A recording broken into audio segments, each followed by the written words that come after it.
thank you so much for joining us today. I'm here with Vashi Nedomansky, ACE editor. He has worked on everything from short form, long form, documentary. He's been editorial consultant on multiple features, TV shows, etc. And we're so happy to have him here talking about what you see the future of post-production and sort of technology. But before we dig too far in, I know you have a lot of credentials. Would you mind just sort of giving us a little bit of a backstory to First of all, thank you again for having me. I'm excited to talk about the future. That's a big topic, and there's a lot to discuss in that. My background is I've been a professional editor in Hollywood for over 20 years. Became a member of ACE 3 years ago. I'm very proud of. It's honor to be part of that group. And what I really enjoy when I'm not editing is being able to share my experiences on film editing, the filmmaking process, the stuff that's behind the scenes that a lot of people don't get to see. A lot of that is creative, but a lot of it is technical. And I'm always looking for new solutions or improvements to my workflow so I can make my job easier, get to the finish line quicker, experiment with new technologies, and just find a way to incorporate that into my day-to-day, and then share that. Because with everything from codecs to approaches to cameras to how many 12K, 16K, you have to adjust constantly your workflow to optimize that. And I find that just as interesting as the creative part, where you're trying to tell a story, you're trying to interact with the director, the producers, and ultimately the audience who are watching your film. And so I think it all goes hand in hand. I don't like to be limited by just, I'm an editor that sits in a room and then you watch a film. I want to be involved in all the processes and involved in all of the parts of the filmmaking world, which at the end of the day is collaborative, and you have to interact with everyone. And hopefully I've been trying to do that, and I will continue. You can't stop me. Yeah. So, what I've seen from you is that you really live at that intersection of creative and technological. And you seem to really have spent a long time not only honing your creative skills, but really digging into that technology. And the lines sort of get blurred after a while, where you start to become creative with your technology and find new ways of using it.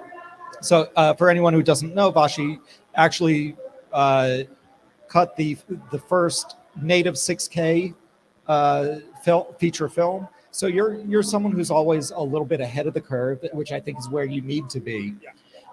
What do you look for in there? There's just such a vast field of new technology and buzzwords coming out.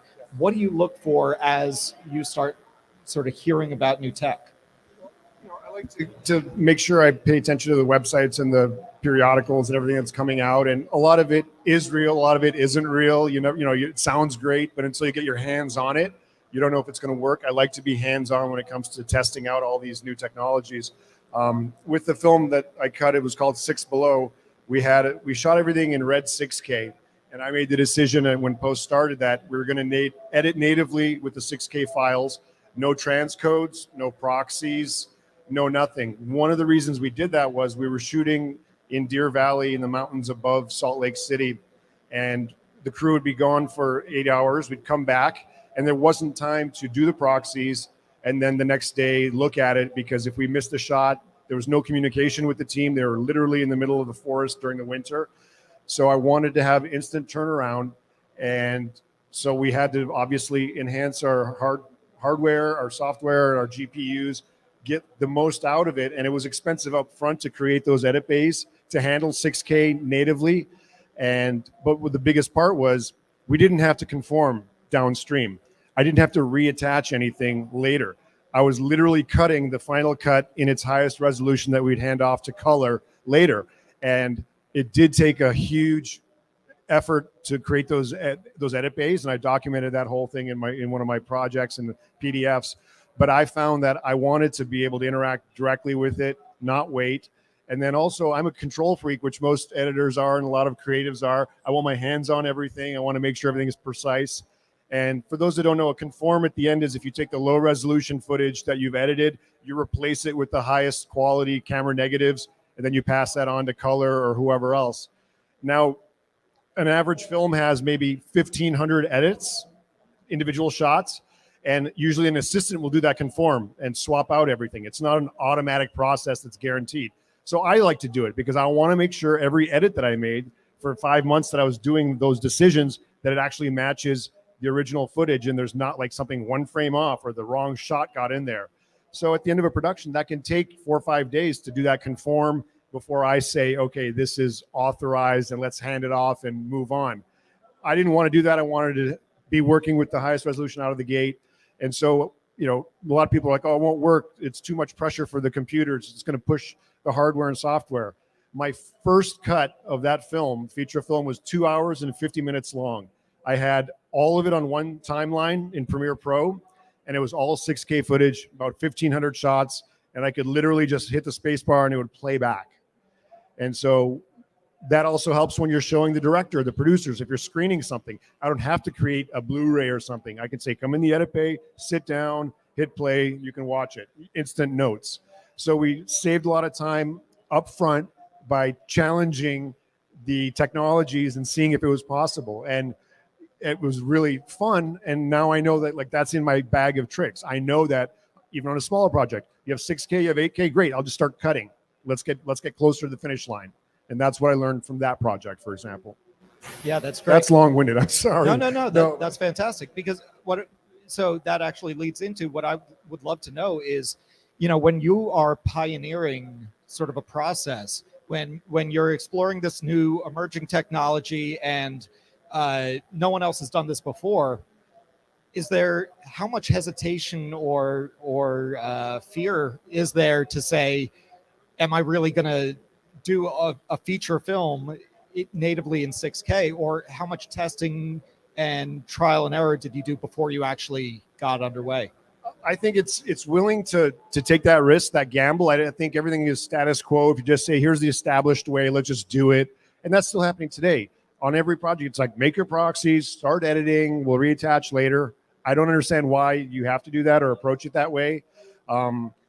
The only reason I see that a lot, and I interact with a lot of other editors. I've trained over 50 or 60 other ace editors in like editing with Premiere Pro, the benefits of different NLEs, and I've cut feature films on Avid, on Final Cut 7, the old one, and then obviously Premiere Pro. And again, it's an interface that will help you tell your story. And we were talking earlier, like, at the end of the day, an editor does 5 or 6 mechanical things, in point, out point, insert, delete something, ripple it a little bit. Those are all mechanical things. It's 5 buttons, but the rest is up here in terms of I'm making decisions and every edit counts. I don't have to use every functionality of every NLE. I want to pare it down to the bare essentials. So once I can tell that story and do it that way, I just find it easier to be able to push back in other ways by saying, all right, I know I can do it that way. Let me just test it out and let me see if it's going to work or not.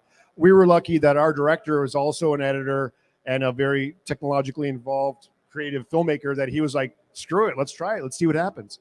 So when you get the green light from your director and producer to say, try it, that obviously helps, because you can always switch the workflow midstream. It's not optimal. You don't want to do it, but you always know that it's there.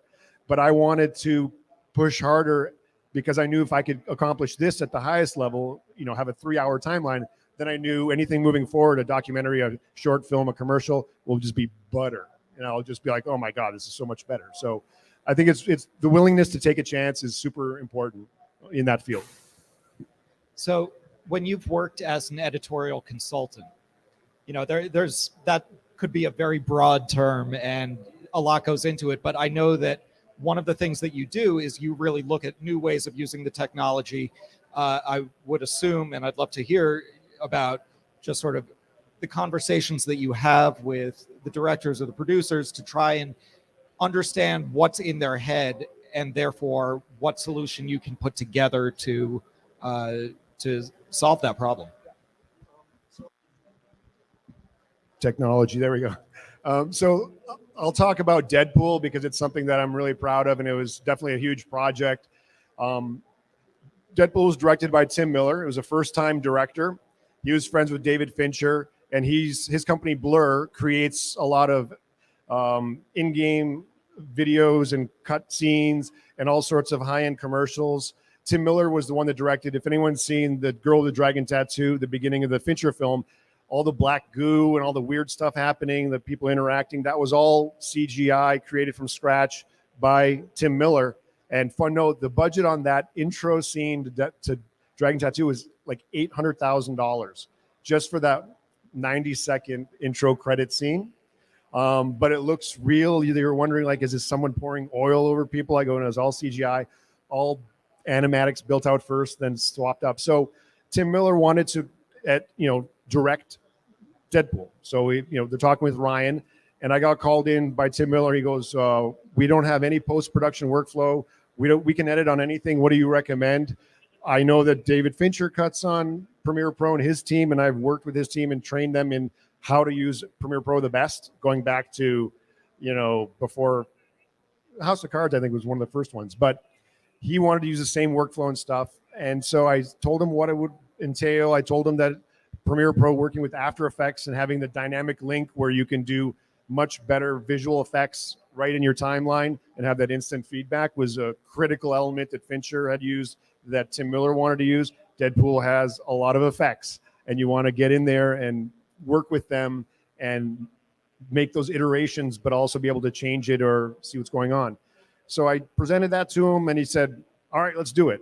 So at that point, it was my job. I'd already cut 10 feature films myself, but on this job, my job was to create a workflow for 6 editors, like 1 lead editor and 5 assistant editors, VFX editors, music editors, to have a workflow that worked in between all 6 of them seamlessly. They were all avid editors. None of them had ever used Premiere Pro before. So my job, on top of creating a workflow, was to teach them all how to use it.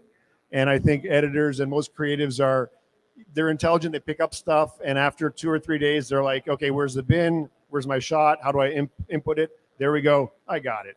So we can all make that jump. It's not like like we said, we're not using 150 functions. We're just using, where's my shot? Where's my timeline? How do I get it in there? So for the next 9 months, I basically babysat the entire post-production, answered questions, tried to implement new techniques that I had developed. There were updates to Premiere Pro, which I had to explain to them and show them, this will help you achieve this. So it was like a petri dish for 9 months of, it's working. We can make it better. Let's try and make it better. And it was really challenging, but they were all open to it, and the results were amazing. At the end of the production, we had all 6 edit bays going, and then actually Fox wanted to do their own cut of the film. They were like, we got to build a secret edit bay, basically. And I was told to set up another edit bay for Fox so they could go in and look at the cuts and make decisions as well. But I couldn't tell the other editors. So there's a whole dance of being behind the scenes where at that moment, I knew more than anyone else, but I can't tell anyone. And it was just for them to be safe. And the funny story with Deadpool was the weekend before it launched, the director, Tim Miller, and Ryan Reynolds, they weren't seeing eye to eye, let's say, and one wanted it more actiony, another one wanted it more funny, more comedic, and they're trying to make little adjustments, and they were terrified because they had a lot invested in this film. And then by Monday when it came out, I believe it made like $180 million on its opening weekend, like the biggest R-rated film opening ever. And then that Monday morning, there was a lot of hugs and, oh, it's great, I love you, this is awesome, this is a great film, great work, everyone. But it was really tense, which is what always happens in productions. It's always tense. You never know what's going to happen. You don't know if you're going to get a good response on your film. So from the tech side, my job is to make it as seamless as possible for the artists and my teammates to be able to cut, look at stuff, be able to make adjustments up to the last minute. Nothing's ever locked, and it's going to stay that way. Nothing's ever locked. So, you just said that your job is to sort of streamline the process for all the creatives, and often we look at that as streamlining the process for individuals.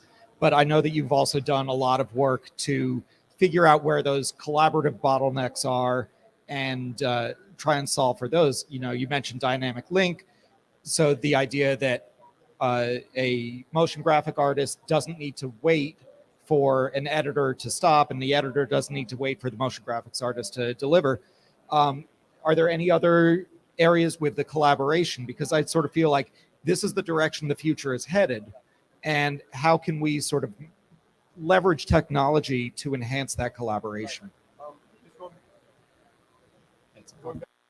There we go. Going back to Deadpool and that, because of the collaboration, this is before Premiere Pro had productions where everyone can just log in. You can see who has what open, and you can't mess up their project because there's a little red thing next to it. You could look at it, but you can't make changes.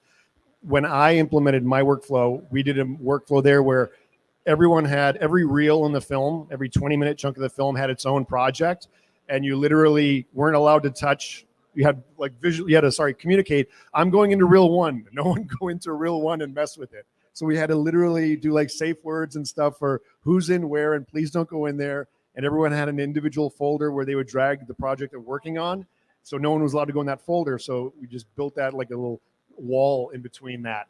Also, another interesting thing with Deadpool is we had 550 hours of raw footage. For anyone that has worked on a feature film, that's a lot. That's a whole lot of footage. I think it took, if you were to watch 550 hours, 40 hours a week, it's like 3 months just to look at the footage once. So not only was it an enormous amount of footage, but we had to have access to it at like 6 or 7 points, and we were working with ARRI 4K files. So the entire RAID that was built to hold all of the footage was a SSD RAID. This is 2016, so this is 6 years ago. So again, that was expensive to have. I think a petabyte or whatever. I'm not sure how much it was, but it was double the amount of footage was the SSD RAID that everyone was hitting. So yes, expensive, but it ensured that we didn't have anything dragging or going down or unlinking or too slow. You know, you have to overcompensate on the storage sometimes so everyone can collaborate. So again, it goes back to, you want to be creative, but the tech has to be there supporting the individuals in their craft. And so there's nothing worse for an editor if you're dragging through something and it starts lagging or you're waiting for it. You're like, oh, Jesus. And this can happen on your laptop and then just a hard drive connected to it. You're like, this sucks. I hate editing. This is stupid. Premiere Pro sucks. You know, Avid sucks. Everything sucks. None of it sucks. It's just you have to optimize. And that's the other thing I always stress when I'm setting up a workflow is try and get it back to its complete basics. If you have a machine, partition it or do something so it's from scratch where you don't have 18,000 extra software applications going. You don't have too many third-party plugins besides what you need for your project. Try and pare it down. Don't have everything connected to 17 different websites all the time. One of those little things will break the workflow and it'll make your days miserable. And you can't blame the software. You just blame your workflow. 99% of the stuff that I've had to resolve issue-wise in post-production has been user error, human error, not computer error, not, you know, software or RAID error. It's someone set something up wrong, or there's one setting that's not properly attached because you didn't read the manual or you didn't see the update, and that's what happens. So I try and start from the cleanest platform out of the gate and then start building from that and keep it simple and lean if I can, so we can collaborate. Got it. And so right now you're working on a documentary. You're working, this is yours, you're working on it pretty much by yourself. I'm sure there's some collaborative efforts along the way, but when you are trying to streamline your own workflows, how does that differ from when you're trying to streamline workflows for others? In my documentary, I was born in Czechoslovakia and I defected when I was 4 years old with my parents. My father was the first professional hockey player to defect and play in the National Hockey League.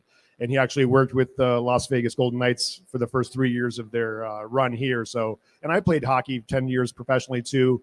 1 and 2 years were here in Las Vegas for the Thunder back in the mid 90s.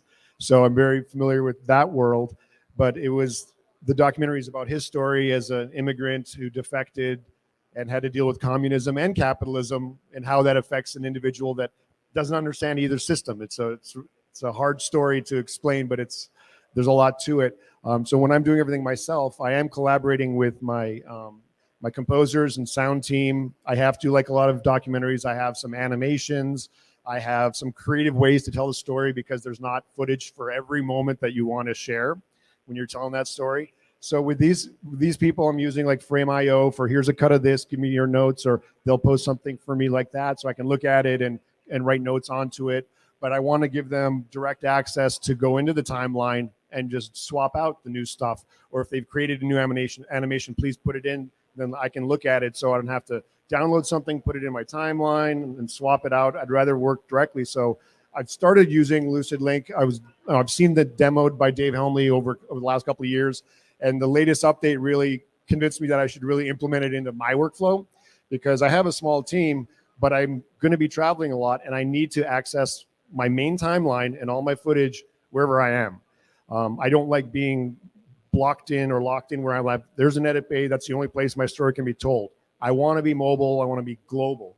And so I'm going to give this a shot, and I will report back further down the stream, but I'm excited about that opportunity because in the past, when you're working at a studio, for example, you have edit bays that you go to, you drive an hour and a half. At the end of the day, you drive an hour and a half. It's not the best optimal situation. It really is hard on the creatives, on the editors and the storytellers to do that.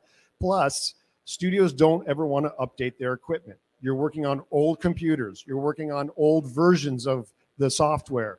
You're not allowed to bring in third-party plugins because the IT is like, no, you can't put that on the machine. And you're like, well, I use this at home and it's amazing and it makes my work better. They're like, sorry, you can't put it on these machines.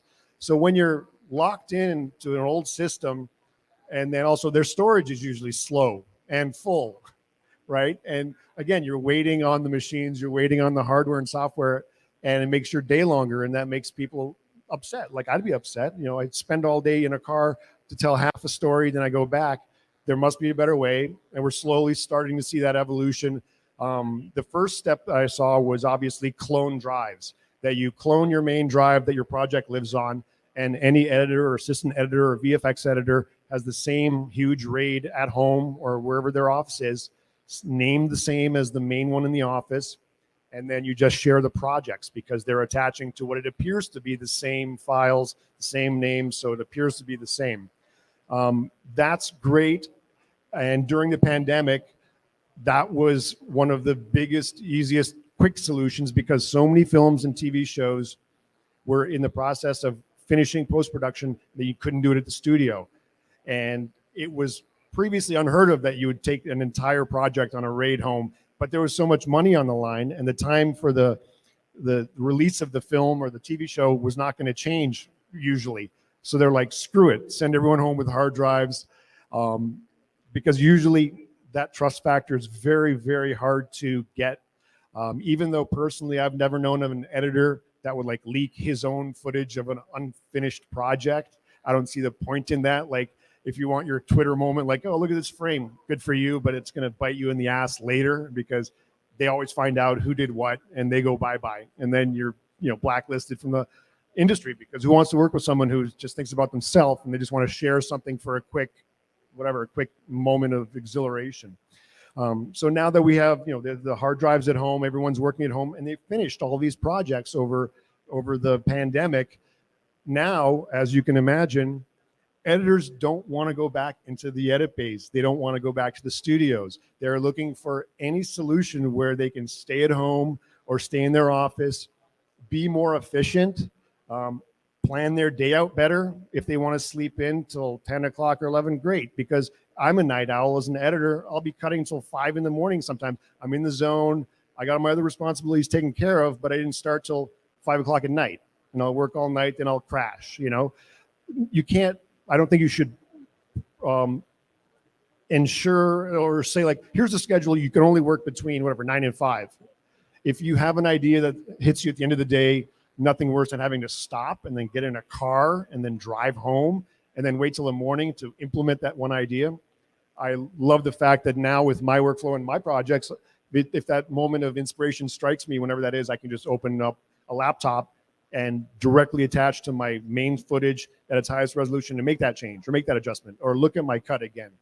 That freedom enables a lot more creativity and options and iterations of the story to be worked through so you can see what is working and what isn't working. And I think giving the artists, the people that are actually hands-on telling that story, giving them the freedom to be able to do that will be the next evolution of better storytelling in a shorter period of time with better equipment. Jesus, that was a long fucking rant. Oh, that's great. Wow. I can't believe you're all listening to me. This is amazing. So I think we're almost out of time, but I do want to ask you one more thing. You have seen sort of the evolution of digital post-production from the inside, and you're responsible for some of that evolution, and you've also just seen it happen in front of you. We don't know what the future is necessarily going to be, and I think we're all excited to see that.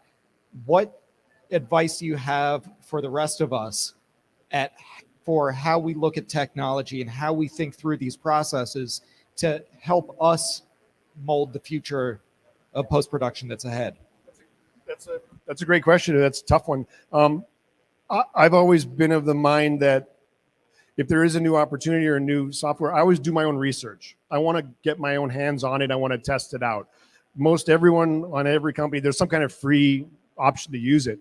I use them all because you never know what you're going to stumble across where it actually solves a problem that you had or solves a problem you didn't know you had.